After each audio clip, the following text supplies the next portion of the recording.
जय श्री राम दोस्तों। अब हम करेंगे क्वेश्चन नंबर 18। तो इस वाले क्वेश्चन में ना हमारे पास इंडक्शन मेथड यूज़ होगा, इसलिए हम सबसे पहले ना इंडक्शन मेथड को समझ लेते हैं। ठीक है, बाद में मैं आपको बताऊंगा कि हमने इसमें इंडक्शन मेथड को किस तरह से यूज़ किया और क्यों यूज़ किया। ठीक है, सबसे पहले हम इंडक्शन मेथड समझ लेते हैं। तो इंडक्शन मेथड पहले तो लगता कहाँ है ये समझो। जब भी हमारे पास एक छोटी वैल्यू गिवन होती है, ठीक है, उस छोटी वैल्यू से जब हमें बड़ी वैल्यू को वही चीज़ प्रूव करनी होती है तो हम इंडक्शन मेथड का यूज़ करते हैं। फॉर एग्ज़ाम्पल, जैसे आपके पास कोई सीक्वेंस दे रखी है, ठीक है, उसमें आपको पता है उसकी फर्स्ट टर्म क्या है, ठीक है, और आपको उसकी nth टर्म निकालनी है, तब हम इंडक्शन मेथड का यूज़ करेंगे। मतलब एक छोटी वैल्यू से बड़ी वैल्यू तक हम पहुंचने के लिए इंडक्शन मेथड का यूज़ करते हैं। ठीक है, तो इसमें हमारे पास 3 स्टेप्स होते हैं, इन 3 स्टेप्स से बनता है हमारे पास इंडक्शन मेथड। ठीक है, इसमें पहला स्टेप क्या होता है, पहला स्टेप जो भी हमारे पास क्वेश्चन होता है वो n इक्वल्स टू 1 के लिए ट्रू होना चाहिए। ठीक है, मतलब जो भी हमारे पास क्वेश्चन है जहाँ जहाँ उसमें n होगा, जहाँ वैल्यू पुट करनी होगी उसमें, और जब हम 1 पुट करेंगे तो वो चीज़ हमारे पास ऑलरेडी ट्रू होनी चाहिए 1 के लिए। ठीक है, अगर 1 के लिए ट्रू है तो हम एक k वैल्यू के लिए उसको अपने आप से ट्रू मान लेते हैं अगले स्टेप में। ठीक है, के वैल्यू के लिए अपने आप से ट्रू मान लो तो ये है हमारे पास के क्या है, के एक बहुत बड़ी वैल्यू हो सकती है। ठीक है, क्योंकि हमें एटलीस्ट एट द एंड हमारे पास कहाँ जाना है, हमें एन की तरफ जाना है, मतलब बड़ी वैल्यू की तरफ जाना है। ठीक है, तो देखो 1 के लिए हमने ट्रू कर लिया, बोला 1 के लिए ट्रू है। अगले स्टेप में हम क्या करेंगे, एक के वैल्यू के लिए ले लेंगे, और के कोई भी वैल्यू हो सकती है। ठीक है, ये हम लेट करते कि अगर ये 1 के लिए ट्रू है तो ये के लिए भी हम मान के चलते हैं ये हमारे पास क्या है, ट्रू है। लास्ट स्टेप हमारे पास क्या होता है, टू प्रूव करना है कि वो जो क्वेश्चन है ना वो k+1 के लिए ट्रू होगा। मतलब जहाँ जहाँ n है उसकी जगह हम k+1 रख दें, ठीक है, तो उसके लिए भी वो ट्रू होना चाहिए, और गिवन उस टाइम ये होता है। ठीक है, तो इन 3 स्टेप्स को हम बोलते हैं इंडक्शन मेथड।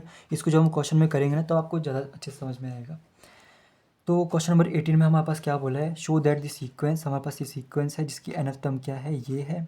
ठीक है, और हमारे पास गिवन क्या है, x1 equals to √2, xn equals to √2, xn-1 converges to 2। तो एक सीक्वेंस दी है, उसकी nth टर्म दी है। ठीक है, इसको हमें बोलना है ये हमारे पास 2 को कन्वर्ज करेगी। ठीक है, सबसे पहला बात वही रहती है हमारे पास, जो डेफिनेशन होती है इसकी उससे ही स्टार्ट करना है, पहले माइंड में करना है। ठीक है, देखो ये वाली जो सीक्वेंस है, ठीक है, और इसकी लिमिट क्या है, 2 है। इन दोनों को माइनस करके जो डिटर्मिनेंट आएगा वो हमारे पास एप्सिलॉन से छोटा होना चाहिए। ठीक है, यही होता है। इसको देखते ज़रा, हमारे पास क्या है, √2n-1 क्या है, सॉरी xn-1, और इसकी लिमिट क्या है, 2। इन दोनों का जो डिटर्मिनेंट है वो बेसिकली एप्सिलॉन से छोटा आना चाहिए, तब हम इसको बोलेंगे कन्वर्जेंट।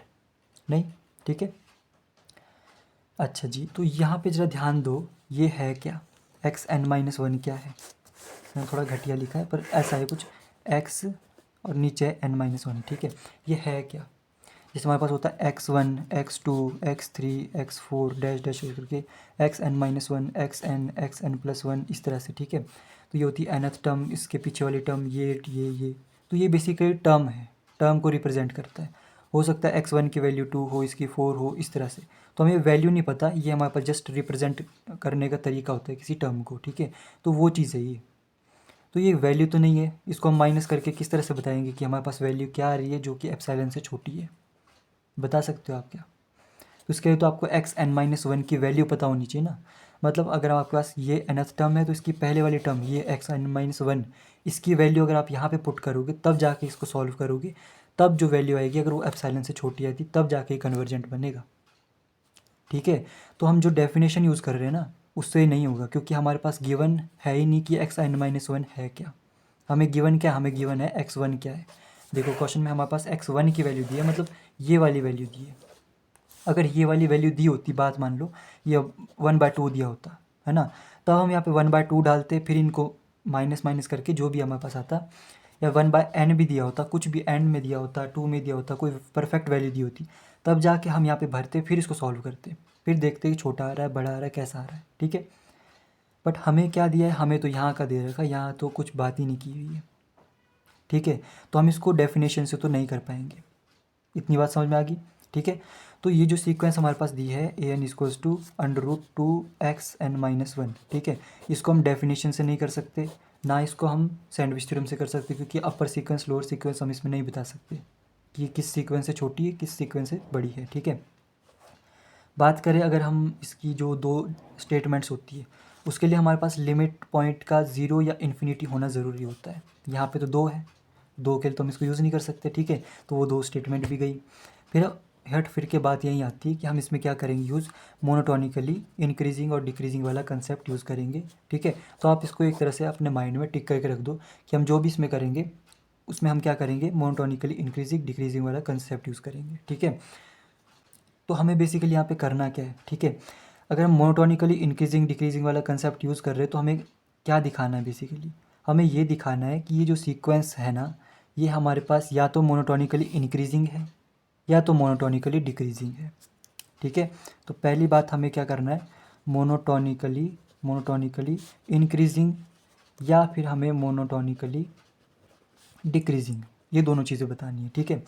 अगर मोनोटोनिकली इंक्रीजिंग हुई, ठीक है, अगर मोनोटोनिकली इंक्रीजिंग सीक्वेंस हुई तो वो 2 से छोटी होनी चाहिए और उसका अपर बाउंड क्या होना चाहिए, 2 से छोटा होना चाहिए, मतलब 2 होना चाहिए, तब हम बोलेंगे वो 2 को कन्वर्ज कर रही है, ठीक है। एक बड़ी सीक्वेंस अगर 2 से छोटी है तो उसका अपर बाउंड क्या हो गया, 2, मतलब वो उसका लिमिट पॉइंट क्या हो गया, 2। तो वही तुम्हें प्रूव करना है कि हमारे पास ये कन्वर्जेस टू 2, ठीक है ना। तो वो 2 से छोटी है, हमें ये बताना है। तो वही चीज़ हमारे पास है। तो पहली बात हमारे पास ये रहेगी कि हमें इसको मोनोटोनिकली इंक्रीजिंग या डिक्रीजिंग शो करना है। मतलब क्या हुआ कि अगर हमारे पास एक्स एन ये है तो x n plus 1 minus x n जो होगा वो हमारे पास या तो 0 से बड़ा आना चाहिए, ठीक है, तो हमारे पास मोनोटोनिकली इंक्रीजिंग होगा, या अगर 0 से छोटा आ गया तो हमारे पास मोनोटोनिकली डिक्रीजिंग होगा, ठीक है। तो बेसिकली इन दोनों का डिफरेंस हमें अभी निकालना है, ठीक है, जो कि हम नहीं निकाल पाएंगे।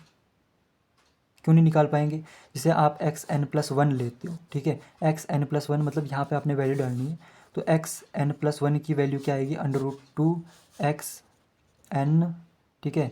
यहाँ पे +1 लोगे तो यहाँ पे हो जाएगा एक्स एन, ठीक है। तो एक्स एन की वैल्यू हमारे पास ये होती है, ये हमारे पास गिवन है, इसको आप डाल के देख लो। तो √2 एक्स एन की वैल्यू क्या है, √2 x n minus 1। At the end हमारे पास ये वैल्यू आ जाएगी, इसमें से इसको माइनस करना है तो हमारे पास एक पॉजिटिव वैल्यू आएगी, आनी चाहिए, या फिर नेगेटिव वैल्यू आनी चाहिए, तब हम बात करेंगे कि मोनोटोनिकली इंक्रीजिंग डिक्रीजिंग है या नहीं। बट यहाँ पे दिक्कत ये है ना कि हमें इसकी वैल्यू पता ही नहीं है। हम कैसे बताएं इसका डिफरेंस, छोटा आ रहा है, बड़ा आ रहा है, 0 से क्या आ रहा है, नहीं बता सकते ना, क्योंकि जब तक हमें ये नहीं पता होगा हम इसको सब्ट्रैक्ट कर ही नहीं सकते हैं, नहीं, ठीक है। तो हम देख रहे हैं कि हम डायरेक्ट अगर इसको लेके चले तो हमारे पास क्वेश्चन सॉल्व नहीं होगा, ठीक है। तो हमारे पास देखना पड़ेगा हमारे पास गिवन क्या है। गिवन हमारे पास है x1, हमारे पास एक छोटी वैल्यू दे रखी है। तो हमारे पास अगर छोटी वैल्यू दे रखी है तो यहाँ से हमें एक बड़ी वैल्यू की तरफ जब जाना होता है तो हम इंडक्शन मेथड का यूज़ करते हैं। तो यहाँ पे इंडक्शन मेथड कहाँ यूज़ होगा, अब यूज़ होने वाला है, ठीक है। हमें क्या पता है कि भाई x1 की वैल्यू क्या है, √2। तो अगर हम किसी तरह से ये प्रूव कर ले कि x1 जो वैल्यू है वो x2 से या तो बड़ा है या छोटा है, तो फिर हमें आगे का रोड मैप मिलेगा, ठीक है ना। तो देखो x2 की जो वैल्यू होगी वो क्या होगी, अगर हम यहाँ पे 2 रखें, n की जगह 2 रखें तो हमारे पास क्या आएगा, √2, 2 माइनस 1 1, मतलब x1, ठीक है। और x1 हमें गिवन है √2, तो हम बोल सकते हैं √2 और यहाँ पे आ जाएगा √2। तो x2 की एक परफेक्ट वैल्यू आ गई और x1 की भी एक परफेक्ट वैल्यू गिवन है, ठीक है। अब इसको कंपेयर करो, देखो x1 हमारे पास क्या है, √2, और x2 क्या है हमारे पास, √2, ठीक है। तो ये हमारे पास हमेशा ही बड़ा होगा इससे, √2 से बड़ी वैल्यू होती है, ठीक है ना। तो हम बोल सकते हैं कि हमें आगे का तो पता नहीं, n का तो पता नहीं, n+1 का तो पता नहीं, बट हम इतना बोल सकते हैं कि x1 और x2 ये दोनों वैल्यू आपस में इस तरह के है कि ये मोनोटोनिकली इंक्रीजिंग शो कर रही है, ठीक है।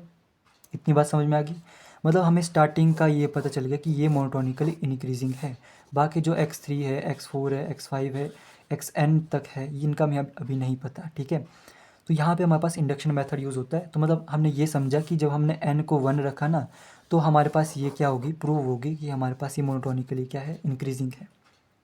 तो हमारे पास वही तो होता है इंडक्शन मेथड में, हम क्या करते हैं, 3 स्टेप होते हैं। स्टेप नंबर 1 में क्या होता है, हमें n=1 के लिए प्रूव करना होता है। यहाँ हमने क्या किया, यहाँ पे 1 नहीं रखा, यहाँ पे 1 ही ना, x1 की बात करें ना हम, तो ये 1 पे ये हमारे पास क्या आएगा, मोनोटोनिकली इंक्रीजिंग आ गया, मोनोटोनिकली इंक्रीजिंग आ गया। दूसरा स्टेप क्या होता है, हमें लेट करना होता है, लेट कि ये हमारे पास ट्रू है n इक्वल्स टू के के लिए, मतलब हमारे पास एक्स के हो जो होगा ना वो हमेशा ही छोटा होगा एक्स के प्लस वन से, ये हम अपने सेलेक्ट करते हैं। ठीक है, इतनी बात समझ में आ गई। फिर तीसरे स्टेप में हम क्या बोलते हैं, अगर ऐसा है तो स्टेप नंबर 3 में हमारे पास ये भी होना चाहिए कि n इक्वल्स टू के प्लस वन के लिए भी ट्रू होना चाहिए।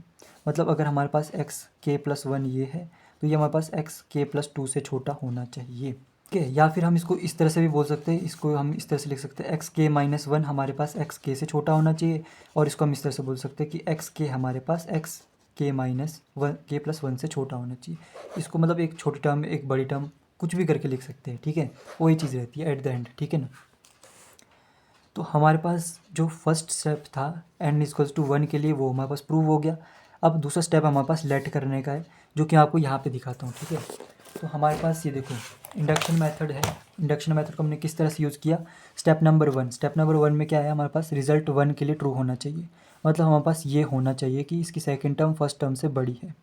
ठीक है, तो x2 की वैल्यू हमारे पास ये आई, और इसमें जो हमने x1 की वैल्यू करी तो हमारे पास ये आई।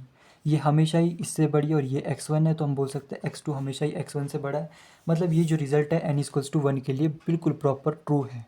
ठीक है, स्टेप नंबर 2 में हम क्या करते हैं, हमें अज्यूम करना होता है कि ये रिज़ल्ट n इक्वल्स टू के लिए ट्रू है। मतलब हमारे पास एक्स के जो होगा वो बड़ा होना चाहिए एक्स के माइनस वन से। ठीक है, थर्ड स्टेप में हम क्या करेंगे कि इसको हम प्रूव करेंगे कि एक्स के प्लस वन के लिए भी ट्रू है। मतलब अगर हम यहाँ पे ऐसे ले कि एक्स के प्लस वन हमारे पास एक्स के से बड़ा होना चाहिए। ठीक है, समझ में आई बात। तो अभी हमें ये करना है, फिर बाद में हम ये वाला करेंगे। ठीक है, इसको हमें लेट करना है, this is let. Let us suppose that x के हमारे पास बड़ा है एक्स के माइनस वन से।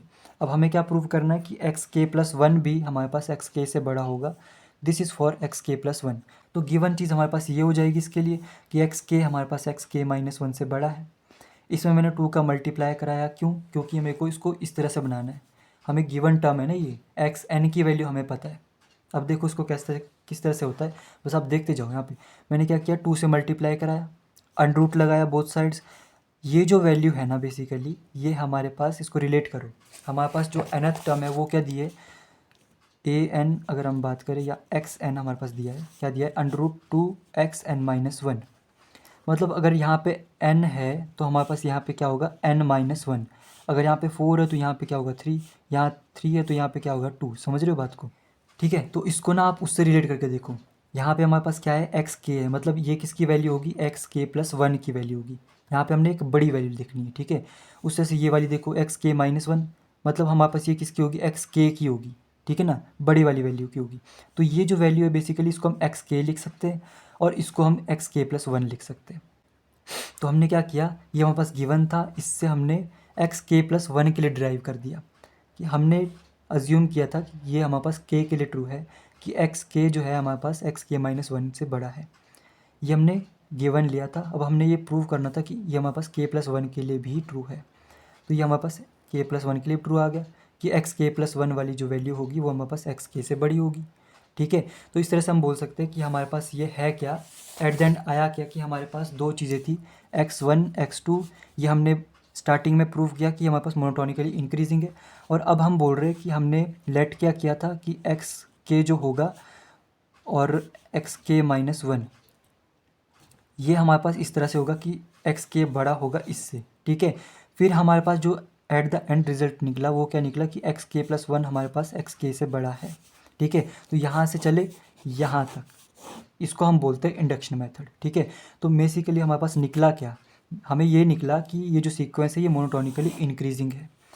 स्टार्टिंग वाली टर्म भी बड़ी है, बीच में एक टर्म ली वो भी बड़ी है, वो भी, और जो लास्ट वाली टर्म हम ले रहे उसमें भी यही चीज़ फॉलो हो रही है। इसका मतलब क्या हुआ, ये सीक्वेंस क्या है, एक मोनोटोनिकली इंक्रीजिंग सीक्वेंस है। समझ आई बात। तो ये सीक्वेंस क्या होगी, मोनोटोनिकली इंक्रीजिंग सीक्वेंस होगी, हेंस प्रूव्ड। अब हमें जस्ट ये प्रूव करना है कि ये सीक्वेंस हमारे पास बाउंडेड अबव है।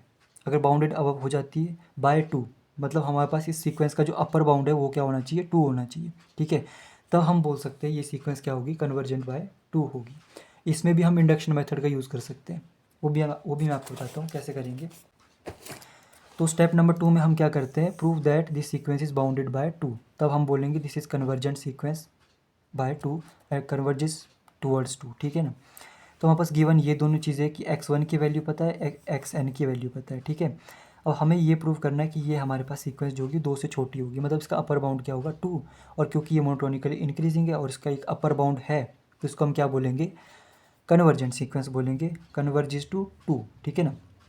हमें जो पता है वो है x1 कि x1 की वैल्यू क्या है √2, ठीक है।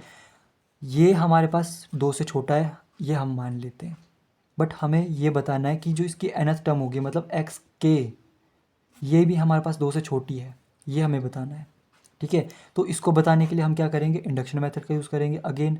तो हमारे पास x1 के लिए ये ट्रू हो गया, देखो ना x1 हम जब रखा तो वो क्या है √2, √2 2 से छोटा है। तो हम xk के लिए देखते हैं, कि देखते नहीं है, लेट अस सपोज करते हैं कि भाई xk हमारे पास अगर कोई वैल्यू है जो कि हमारे पास कुछ √2 xk-1 टाइप का होगा, ठीक है, वो भी हमारे पास 2 से छोटा है, ये हम लेट कर लेते हैं, ठीक है। तो अब हमें प्रूव क्या करना है कि xk+1 भी हमारे पास क्या होगा 2 से छोटा होगा, ठीक है। तो xk+1 की वैल्यू हमारे पास किस तरह से होगी, xk+1 हमारे पास पता है किस तरह का होगा, √2 xk टाइप का होगा। तो बेसिकली हमें ये चीज़ कहीं से लानी है और उसको हमें 2 से छोटा बताना है, ठीक है। तो हमें जो गिवन है वो क्या है कि x1 हमारे पास 2 से छोटा है, xk हमने 2 से छोटा लिया, ये दो चीज़ें हमारे पास गिवन है। xk हमारे पास क्या है 2 से छोटा है, xk 2 से छोटा है, समझ रहे हो बात को, ठीक है। तो हमने इसका यूज़ करके ये चीज़ बनानी है, इसका यूज़ करके ये चीज़ बनानी है। कैसे बनाओगे, तो पहले तो एक्स के साथ यहाँ पे 2 लगाना पड़ेगा, तो हम क्या करते हैं दोनों साइड 2 का मल्टीप्लाई कर लेते हैं। तो हमारे पास गिवन क्या है, एक्स के हमारे पास 2 से छोटा है, इसमें मैं 2 का मल्टीप्लाई कर देता हूँ, इसमें भी 2 का मल्टीप्लाई कर देता हूँ, ठीक है। तो ये क्या हो जाएगा कि 2x हमारे पास किससे छोटा आ गया, 4 से छोटा आ गया, ठीक है। अब यहाँ पे अंडरूट है तो बोथ साइड अंडरूट कर लेते हैं, सिंपल। आपको बस करते जाना है, ये अपने आप हो जाएगा, आपको नहीं सोचना यहाँ पे तो 4 आ गया अब कैसे होगा, ये अपने आप हो जाएगा, ठीक है। बस आपको करते जाना है, ठीक है। तो √2 xk, ये हमारे पास ये वैल्यू है जिसको हम बोल सकते हैं xk+1 k+1, और ये हमारे पास क्या है √4 मतलब 2 आ गया। तो ये वैल्यू हमारे पास क्या होगी 2 से छोटी हो जाएगी। तो हमारे पास बेसिकली क्या आया कि हमारे पास xk+1 जो है वो किससे छोटा आ गया, √4 से, मतलब 2 से छोटा आ गया, ठीक है। तो हम स्टार्टिंग में बोल रहे थे कि x1 जो हमने लिया वो 2 से छोटा है, फिर हमने सपोज किया कि xk जो है वो भी छोटा होगा, ठीक है। फिर xk+1 भी अगर किसी तरह से छोटा निकल जाए 2 से, तब हम इसको बोलेंगे कि पूरी सीक्वेंस जो है वो 2 से छोटी है भाई, उसकी हर टर्म 2 से छोटी है, मतलब उसका अपर बाउंड क्या है 2 है, ठीक है। तो यहाँ पे आ नहीं गया xk+1 2 से छोटा है, वही चीज़ मैंने वहाँ पे नोट्स में भी लिखी है, आप उसको अच्छे से डाउनलोड कर सकते हो टेलीग्राम चैनल से, ठीक है ना। तो हमारे पास ये क्या आ गया, इसका अपर बाउंड क्या आ गया 2 आ गया। तो इंडक्शन मेथड का हम किस तरह से यूज़ करते हैं उसको भी आपको देखना है, ठीक है। तो हम क्या बोलेंगे कि ये सीक्वेंस हमारे पास एक कन्वर्जेंट सीक्वेंस है और ये कन्वर्ज करेगी 2 को, ठीक है।